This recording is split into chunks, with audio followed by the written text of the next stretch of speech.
Sir আমার এখন মনে করেন আমি ফ্যামিলি নিয়ে যাচ্ছি এক জায়গায়, নিজস্ব টোটো।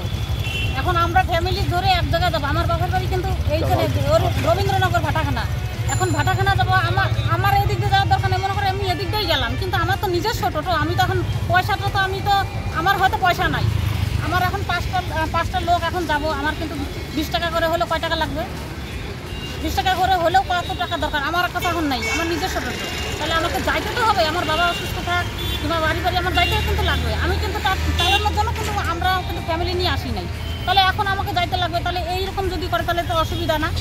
বলেন তো, আপনি বলেন। এখন মনে করেন আমি এখন যাব জলপাইগুড়ি হসপিটালে, সদরে যাব 10তলার কথা বাদই দিলাম, ওইখান থেকে 10তলা অন্য দিক দিয়ে আসলাম সিস্টেম করে, কিন্তু এখন সদরে যাব। সদরে আমি কোন দিক দিয়ে যাবো?